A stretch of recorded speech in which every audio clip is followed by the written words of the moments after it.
todo lo que está ocurriendo. Ya presento a nuestros próximos invitados. Gabriel Camaño, economista y director de consultora Ledesma. Bienvenido, Gabriel. ¿Cómo andás? Muy bien, gracias por la invitación. Ardua tu tarea y súper responsable con las cosas que vienen sucediendo en estos días. Charlar, así que en un ratito Dale. vamos a requerir de tu sapiencia. A mi derecha, el ingeniero Mariano Sardanz, especialista en finanzas y mercado de capitales, y además es el CEO de Financial Design International. Bienvenido, Mariano. ¿Cómo andás? Bien, muchas gracias por la invitación. Sí. También, duro lo que nos toca, por lo menos para comentar, ¿no?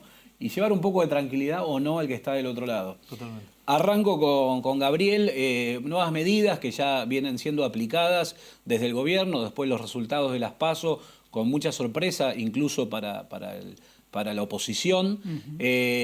Medidas correctas, son extemporáneas, llegaron tarde, se podrían haber tomado antes, y ahora después nos metemos un poco en el mercado inmobiliario.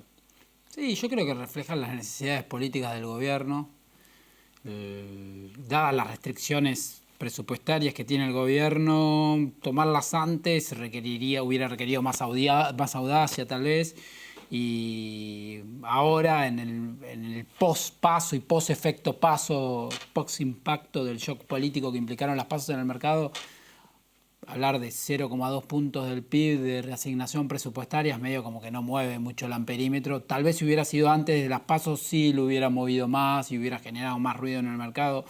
Ahora la verdad que no. Para mí es una necesidad política. Lo que refleja es una necesidad política grande del gobierno y demostrar reacción después de lo que fue el resultado de las PASO y sobre todo lo que fue la primera conferencia de prensa del gobierno después de las PASO, su reacción al voto, digamos.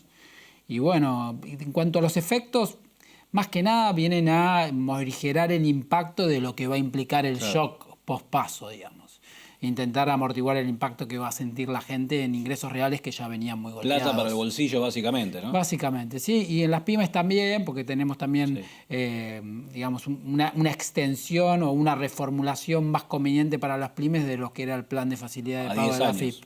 Sí, de 60 a 120 cuotas, te permiten tener más planes al mismo tiempo, te extienden, o sea, podés meter más deuda, entre comillas, porque te traen el plazo temporal del vencimiento de las deudas más cerca. Entonces, es como que le intentan también dar un poco de aire a las pymes. Ahora un ratito te voy a preguntar del dólar, ¿cómo calmarlo? Si esto es político o es político y económico. Ahora vamos a ir con eso. Mariano, desde tu segmento, tema finanzas, asesoramiento a clientes, todo el mundo hoy dice, espero a ver qué pasa, a ver cómo viene aclarando el panorama, que a medida que pasan los días puede ir para uno o para otro lado. ¿Vos cómo la ves? ¿Cuál es tu visión? Bueno, por ahí, sumando lo que decía Gabriel, lo que hay que contemplar que el día después de la elección hubo un frenazo en la economía. Claro. O sea, cuando vos tenés una situación de incertidumbre, las empresas paran toda actividad, o sea, lo que es un contrato, la toma de un empleado, de un cadete, cualquier decisión de inversión, de comprar o vender inclusive. Fíjate que muchas empresas durante los primeros días de la semana pasada no vendían, hasta que fue aclarando la situación y ahora hay algunas que tampoco lo hacen. Ahora lo mismo del lado del consumidor. El consumidor ante esta situación obviamente para de salir al restaurante, de ir al cine, de hacer cualquier decisión de consumo, inclusive de un viaje. Incluso una decisión inmobiliaria o de inversión en el sector. Decir, bueno, espero un poquito para mudarme. Ahí tocaste un punto muy importante. Yo te diría, el primer día, yo tengo mucho contacto obviamente con agentes inmobiliarios, con las redes o directamente con los agentes. Y por ejemplo, en el primer día, muchos comentándonos que se habían caído las reservas que había de compra, inclusive de alquiler. Ya el segundo día empezó como alguna ola, que yo no sé si esto generará un veranito para el mercado inmobiliario, de una cierta psicosis respecto al tema de la incertidumbre sobre los depósitos en dólares en los bancos. Y empezaron ya el segundo o tercer día consultas en las inmobiliarias respecto a consultas que no había, o un nivel de consultas que no había la semana previa, ¿no? Porque ya teníamos un mercado cayendo en precio, teniendo que sí o sí ajustar para abajo. Entonces quizás esto pueda ser un veranito, veremos cómo termina, ¿no? Porque en esta psicosis de la gente, bueno, sacando la plata de los bancos, llevándola afuera o comprando un inmueble, a veces son decisiones que hay que tomarlas, hay que pensarlas bien, porque a veces esa posible medida puede resultar fatal, ¿no? Te voy a preguntar un rato por el tema de inversiones, ¿no? Bonos, ¿dónde hay que meterse hoy? ¿Hay que esperar? Bueno, en un rato vamos para ese lado. Gabriel, decisiones económicas hoy para tomar difíciles quedan para la primera vuelta que se hace en octubre, el 27 de octubre, todavía 2 meses y pico, más o menos, 77 días, sí, más o menos, son 2 meses y medio. ¿Cómo llegamos al 27 de octubre? Sí. Sí, primero en línea con lo que comentaban, cuando en economía no conoces los precios relativos, lo primero que haces es dejar de tomar decisiones. Claro. Y eso es lo que pasa, digamos, cuando tenés un shock de estas características y el tipo de cambio en un día se va a 20% en nominal. Lo segundo, que cuando ese movimiento del tipo de cambio se produce como resultado de una búsqueda de cobertura y en contextos de alta incertidumbre, algo de eso ya se vio en marzo de este año, el traslado de precios es muy rápido, por cómo se da el proceso justamente, que es búsqueda de cobertura, y por la alta incertidumbre. Y se da muy rápido en bienes que no deberían reaccionar, como que son los no transables, los que no se exportan ni se importan, o que tienen un bajo componente de insumos importados o exportados. Entonces, esto va a pasar rápido a precios. Eso lo primero. Lo segundo de lo que preguntás, es muy difícil, estábamos en un equilibrio malo. No me quiero meter en temas de economía más profundo como economía de los juegos, pero en realidad nosotros tuvimos una reforma constitucional en el 94 que intentaba evitar este tipo de acontecimientos donde quedaban tantos meses entre, ahora es peor todavía, ahora explico por qué, entre una elección y el cambio de mando. Digamos, la reforma del 94, en el artículo 95 de la Constitución, estableció que las elecciones no pueden ser más de 60 días antes de la entrega del poder para que no pase eso. Exacto. Por eso ahora cuando dicen que adelante las elecciones, cualquier politólogo le dice, no, eso no se puede por el artículo 95 de la Constitución. El problema que tuvimos es que tuvimos las PASO, que tuvieron un resultado demasiado contundente, claro, que todos entendemos es muy difícil de revertir. En Argentina nunca nadie dice que es imposible, por definición. Y entonces tenemos tanto tiempo, hasta octubre, donde se tiene que validar ese resultado, y después hasta el cambio de mando, y eso se vuelve muy... con una gravedad adicional. No hay perdón, ¿no? Sí, con una gravedad adicional, que en realidad, si bien la diferencia es muy grande, se decidió, pero no se decidió nada, porque fue un paso. Entonces, se decidió que sean candidatos en realidad. Correcto. Entonces los incentivos políticos están muy mal alineados, porque ninguno de los dos, si ya se hubiera decidido el tema, podría uno especular con que hay incentivos de ambos lados a desescalar y buscar una transición ordenada. Pero como nada se decidió en el fondo, los incentivos políticos no están bien alineados con el objetivo de que es la estabilidad económica.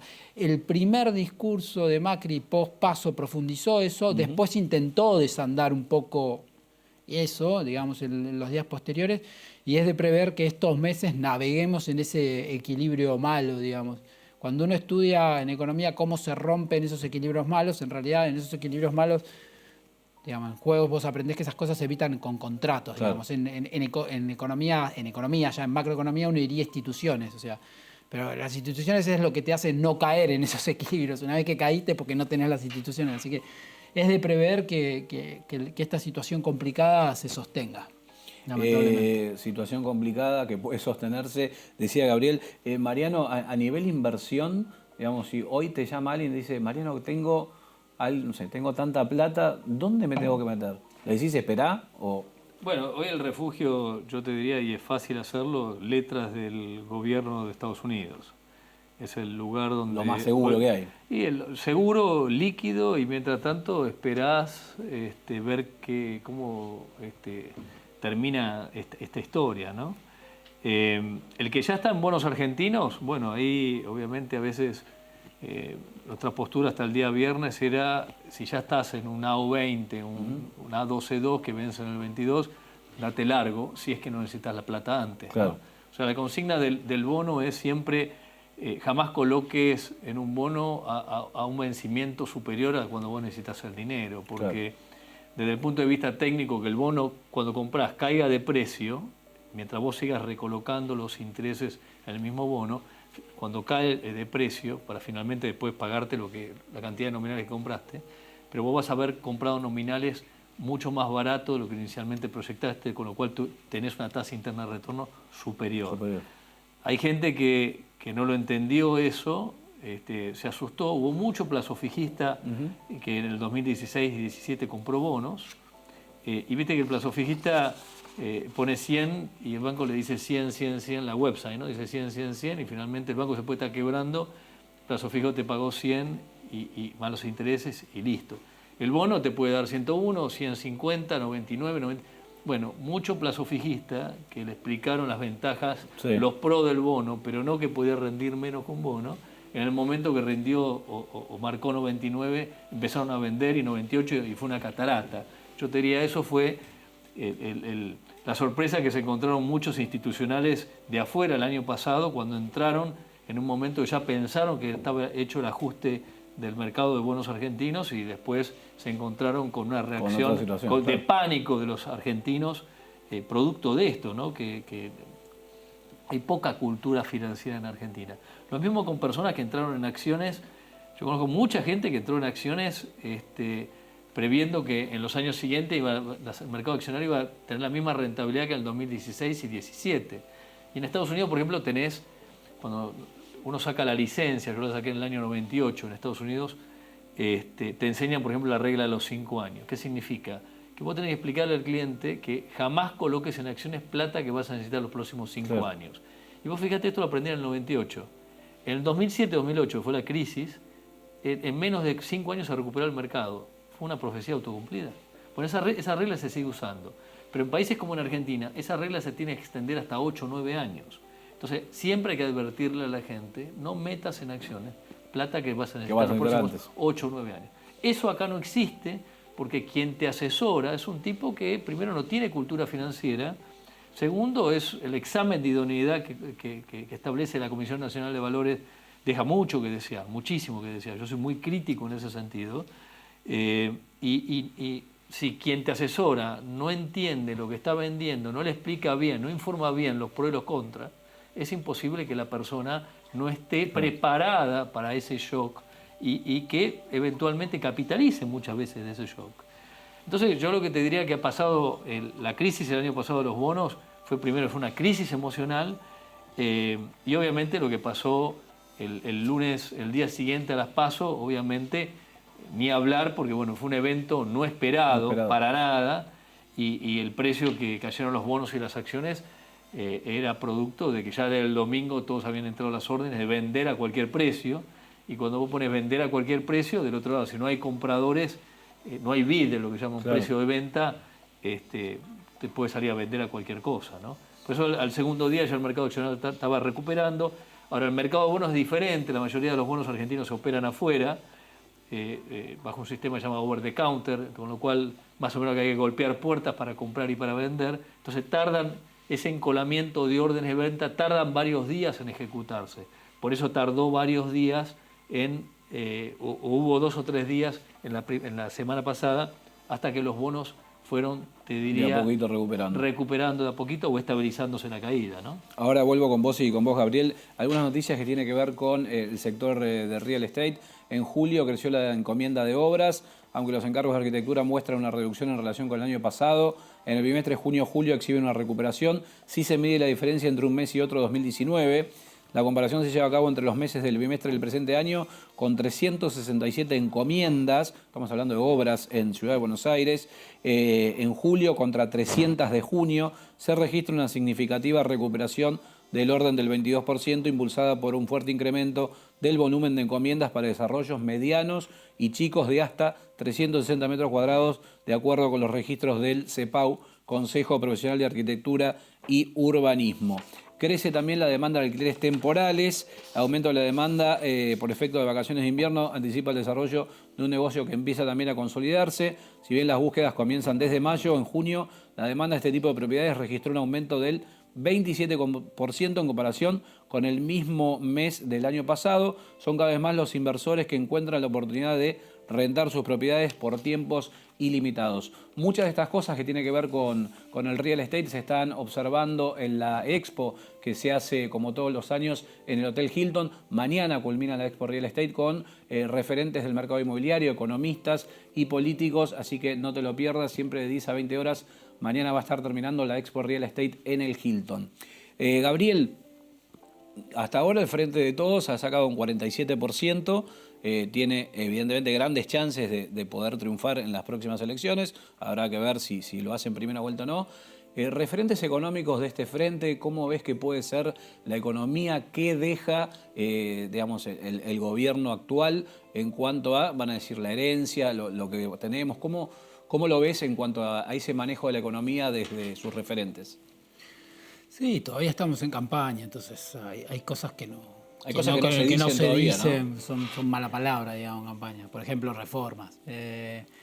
¿Van a venir Sí, seguro o no? uno no tiene bien en claro cuál es el plan económico de Alberto, por decirlo de alguna manera.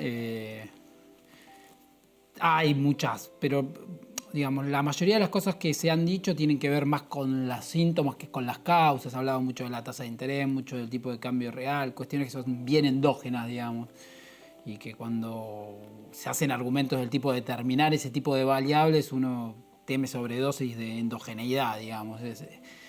Pero bueno, en realidad el primer gran problema que tendría Alberto sería, nosotros tenemos el año que viene necesidades financieras que no están cubiertas por el fondo, necesitamos financiamiento voluntario, necesitamos volver a los mercados financieros, y los niveles que hoy tenemos de riesgo país, que tienen los precios de los bonos, significa que el mercado está cerrado para Argentina. Entonces, lo primero que tiene que hacer Alberto, si es que no quiere ir a una renegociación de la parte privada de la deuda, lo del fondo se da por descontado, que te vas a sentar con el fondo a transformar el stand-by en un... Renegociación sería, ¿no? Sí, transformar el stand-by en un programa de facilidades extendidas que implica acordar un plan de gobierno, pero si vos no lográs convencer a los mercados, que en el caso de Alberto va a exigir por cómo lo mira el mercado, digamos, y por cómo reaccionó el mercado a las PASO, va a exigir una sobrereacción mayor que la que le pediría a Macri, va a tener que bajar un plan que los convenza, y si no va a tener que ir a una renegociación, porque en el 2020 con estos niveles de precio del bono no hay financiamiento voluntario para la Argentina, y Argentina tiene necesidades para enfrentar vencimientos de intereses y vencimiento de capital. Luego vendrán cuestiones que tienen que ver con por ejemplo, si va a haber o no una reforma previsional. Si vos mirás hoy, el 60% del gasto argentino es entre social y previsional, está indexado por el pasado, entonces las licuaciones son transitorias y por 6-7 meses, digamos. Entonces el gasto es muy inelástico, como decimos a veces los economistas, y ahí sí o sí tenés que hacer una reforma que como mínimo adapte la edad jubilatoria a la expectativa de vida, como hacen todos los países que tienen sistema de reparto, y después vas a tener que ver algo por el lado de cómo se acumulan los beneficios. Esto no implica tocarle la jubilación a los jubilados, sino que implica ver en qué condiciones se van a jubilar los que todavía no se jubilaron. Y encima esas reformas son de naturaleza progresiva, porque tampoco le podés correr el arco al que está a punto de jubilarse. Entonces, algo por ese lado también va a tener que haber. El resto, sinceramente, no está claro, y por eso el temor del mercado, digamos, que no termina de entender entre las promesas que entiende que son de campaña, o dicho de otra manera, uno quiere creer que son estrictamente de campaña y que después no van a ser un programa de gobierno, cuál es realmente el programa. De ahí la reacción. 2 o 3 puntitos y ya me voy con el cierre. Nos quedan 3 minutos para terminar el programa. Macri no pudo, no supo, no se le permitió el contexto. Yo creo que es una mezcla de todo. No, es cierto que hubo un diagnóstico inicial muy malo y hubo un planteo inconsistente en el sentido de que se quiso ir demasiado rápido en algunos frentes, en especial el monetario, demasiado lento en otros, en especial en el fiscal. Eso fue inconsistente y de ahí nacieron varios problemas que luego después se activaron con gatillos que fueron la sequía, el contexto externo, pero la vulnerabilidad externa que fue creciendo. Macri heredó una economía que era vulnerable en términos externos, pero que esa vulnerabilidad estaba reprimida, digamos. Él sacó los factores que reprimían esa vulnerabilidad y el error del planteo potenció esa vulnerabilidad externa. Luego vinieron los gatillos y vino la crisis. Y el shock político es hijo de esa crisis. Lo que pasa es que nos vuelve a meter de nuevo en otra crisis, digamos. Un minuto final, Mariano, para el que está del otro lado, llevar algo de tranquilidad. ¿Qué tiempos se vienen? ¿Qué se espera para por lo menos llegar hasta fin de año o después del 10 de diciembre? Sí, yo diría como consejo no tomar decisiones apresuradas, asesorarse bien. De nuevo, no automedicarse, chequear, preguntar, desconfiar. Y acá yo creo que el tema de la incertidumbre es Alberto Fernández. Él tiene la llave porque acá Claro. el cuco es lo pasado y el desafío que creo que está en una encrucijada es definir quién lo va a acompañar, quiénes lo van a acompañar y qué política económica o de apertura de Argentina va a llevar, ¿no? Hasta que eso no se aclare, va a seguir la incertidumbre, pero quizás si aclara lo que va a hacer, también va a perder mucho votante, ¿no? Por eso la encrucijada está en una encrucijada. Bueno, gracias Mariano por haber estado acá, un placer. Gracias Gabriel. Gracias a ustedes. Clarísimos, tanto Mariano Sardán como Gabriel Camaño. Economía y finanzas, lo tuviste acá en Voces Inmobiliarias. Nosotros, como siempre, el jueves que viene nos vamos a reencontrar para otro próximo programa del mercado inmobiliario aquí a las 20 horas en Canal Metro. Muy buena semana para todos.